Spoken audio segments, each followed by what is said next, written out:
राजू को बचपन से ही कार रेसिंग का बड़ा ही शौक था। राजू के पापा बहुत अमीर थे, जिस कारण उनके पास ढेर सारी कार थी और वो आए दिन राजू को उन्हीं कार में स्कूल छोड़ने के लिए जाया करते थे।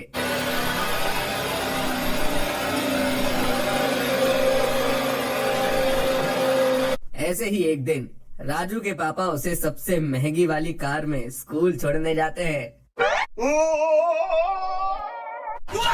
अरे राजू, तेरे पापा कितने अमीर हैं यार, डेली नई नई कार में तुझे स्कूल छोड़ने आते हैं। हाँ, मेरे पापा के पास बहुत सारी कार हैं और मैं तो बड़ा होके एक कार रेसर बनूंगा। तेरा तो सही है यार। फिर क्लास शुरू हो जाती है। वहीं अगले दिन, बेटा ये देखो, मैंने तुम्हारे लिए एक रिमोट कंट्रोल वाली कार लाई है। अरे वाह पापा, ये तो बड़ी ही सुंदर कार है। थैंक यू पापा। जाओ संभल कर खेलना। क्या जरूरत थी उसे इतनी महंगी रिमोट कंट्रोल कार दिलाने की? बच्चा है यार, यही तो उम्र है खेलने की। वहीं मैदान में, ये देखो दोस्तों, मेरे पापा ने मुझे ये गिफ्ट किया है। क्यों, आज कुछ था क्या? नहीं, बस पापा का मन हुआ तो मेरे लिए गिफ्ट ले आए। तेरा ही सही है बस, महंगे खिलौने और आराम का जीवन। इतने महंगे महंगे खिलौने और आराम का बिस्तर, यार ये सब तो हमारे नसीब में ही नहीं है। हाँ, अब मैं हूँ इतना लकी, तो क्या ही करूँ। इस तरह राजू का जीवन बड़े ही मजे से कट रहा होता है। उसकी हर ख्वाहिश उसके पापा पूरी करते हैं। फिर एक दिन, बेटा मैं कुछ दिनों के लिए बाहर जा रहा हूँ, अपना ख्याल रखना। जी पापा, जल्दी आना आप, और मेरे लिए इस बार और भी महंगे गिफ्ट लाना। ओके बेटा, बाय। फिर वो वहाँ से चले जाते हैं। कुछ दिन यूं ही बीत जाते हैं और जब राजू के पापा घर वापस आने लगते हैं तो अचानक से उनका एक भयानक कार एक्सीडेंट हो जाता है, जिसमें उनकी मृत्यु हो जाती है। जिसके बाद राजू बहुत ही ज्यादा शांत और उदास हो जाता है। हे मेरे कान्हा जी, ये क्या हो गया है मेरे बेटे को? जब से इनकी मृत्यु हुई है, इसके तो चेहरे की रौनक ही चली गई। अब आप ही कोई रास्ता बताओ भगवान। वहीं मम्मी राजू को हर तरह से खुश रखने की कोशिश करती। पिता के न होने के कारण सारी जिम्मेदारियां राजू की मम्मी के सिर पर आ जाती हैं। वहीं बिजनेस सही से नहीं चल रहा होता है और वही सही से हैंडल न कर पाने के कारण उनका बहुत नुकसान हो जाता है और उनका सब कुछ बिक जाता है और वो एक छोटे से घर में आ जाते हैं। एक दिन मम्मी राजू को पैदल स्कूल छोड़ने जाती हैं और तभी राजू स्कूल के सामने अचानक से गिर जाता है। संभाल कर राजू, पैरों में पहिए नहीं होते। अब तो ऐसे ही हमारी तरह जमीन पर चलने की आदत डाल ले। राजू को सोहन की बात बुरी तो लगती है, लेकिन वो कुछ नहीं बोलता। बेटा, तुम किसी की बात पर ध्यान मत दो। एक दिन भगवान ने चाहा तो हमारे पास वो सब कुछ होगा जो हमेशा से था। हाँ मम्मी, और इसके लिए मुझे जितनी भी मेहनत करनी पड़े मैं करूँगा। अब स्कूल में जो लोग पहले राजू को अमीर समझकर उसके साथ रहते थे, अब उससे दूरियां बना लेते हैं। कोई भी उसके साथ नहीं खेलता, ना कोई उससे ज्यादा बात भी करता था। वहीं घर के हालात भी ठीक नहीं थे। माँ जैसे तैसे राजू को पाल रही होती है। ऐसे ही दिन बीतते हैं और राजू बड़ा होके एक मैकेनिक की दुकान में काम करने लगता है।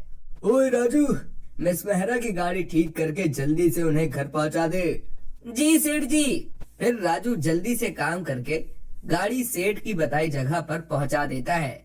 ऐसे ही दिन बीतते हैं और राजू पूरी तरह मैकेनिक का काम सीख जाता है। फिर एक दिन गांव में प्रतियोगिता का आयोजन होता है। सुनो सुनो सुनो गांव वालों, आने वाले रविवार को गांव के बाहर एक भव्य कार रेसिंग का आयोजन होगा, तो सभी नौजवानों से दरख्वास्त है कि इसमें वो भाग लें। जीतने वाले को 1 करोड़ रुपए की धनराशि तथा ट्रॉफी देके सम्मानित किया जाएगा। ये सुनकर राजू बहुत ही खुश होता है और वो ये तय कर लेता है कि अब वो भी प्रतियोगिता में भाग लेगा। वहीं गांव के बच्चे बढ़ चढ़कर प्रतियोगिता में भाग लेते हैं। भाई अब तो तेरे पास अपने पापा की तरह महंगी कार भी नहीं है कि तू अब अपना बरसों का सपना पूरा कर सके और ये रेस में भाग लेके जीत सके। सोहम, जिसके अंदर कुछ कर गुजरने की आग होती है ना, वो सब कर लेता है। तो तू बिल्कुल भी मेरी चिंता मत कर, समझा ना? जाके अपना काम कर। वहीं राजू को चिंता होने लगती है कि उसके पास तो कार भी नहीं है, अब वो कैसे प्रतियोगिता में भाग लेगा। जिसके बाद राजू भंगार से एक खराब कार ले आता है और उसे अपने तरीके से मॉडिफाई करके बिल्कुल नया जैसा कर लेता है। मम्मी देखो, मेरी नई कार मैंने अपने हाथों से बनाई है। इससे ही मैं प्रतियोगिता में भाग लूंगा। ये सुनकर मम्मी डर जाती हैं, क्योंकि राजू के पिता का भी कार ही एक्सीडेंट हुआ था। नहीं बेटा, तू कहीं भी नहीं जाएगा। मैं नहीं चाहती कि तू इस प्रतियोगिता में भाग ले, क्योंकि तेरे पिता का कार एक्सीडेंट हुआ था और हमने उन्हें खो दिया। अब मेरे पास तू ही है। मुझे डर लगता है। डरो मत माँ, कुछ नहीं होगा। हे कृष्णा जी, मेरे बेटे की रक्षा करना। वहीं राजू माँ की एक नहीं सुनता और कार प्रतियोगिता में भाग लेने के लिए निकल पड़ता है। रक्षा तो अब इसकी कोई नहीं कर सकता। मैंने इसके लिए जाल जो बिछाया है, ये कंपटीशन तो मैं ही जीतूंगा और 1 करोड़ का मालिक भी बन जाऊंगा। जिसके बाद सभी कार रेसिंग के मैदान में इकट्ठा होते हैं और रेस स्टार्ट हो जाती है। सभी नौजवानों के बीच कार रेसिंग का तगड़ा मुकाबला होता है। वहीं राजू की कार सबसे आगे होती है, लेकिन अचानक से कार का पहिया एक गड्ढे में जा अटकता है और लाख कोशिशों के बाद भी निकलता ही नहीं है। हे भगवान, अब क्या करूं? अब क्या होगा? कुछ भी हो जाए, ये रेस तो मैं ही जीतूंगा। तभी अचानक से कृष्ण भगवान वहाँ प्रकट होते हैं और राजू के कार को धक्का मार के उसका पहिया गड्ढे से बाहर निकालते हैं। जिसके बाद तेज रफ्तार से कार चलाकर राजू वो कंपटीशन जीत जाता है। वहीं वहाँ खड़े सभी लोग स्वयं भगवान को राजू की सहायता करते देख काफी हैरान होते हैं और सभी जय श्री कृष्णा का जयकारा लगाते हैं। वहीं सोहम का सर शर्म से झुक जाता है। आपका बहुत बहुत धन्यवाद कृष्ण जी, आज आपने मेरा सपना पूरा होने में मेरी पूरी मदद की। जय श्री कृष्णा। जिसके बाद भगवान उसे आशीर्वाद देके वहाँ से गायब हो जाते हैं। जिसके बाद राजू को रेसर ऑफ द ईयर का अवार्ड भी मिलता है, साथ ही 1 करोड़ रुपए भी।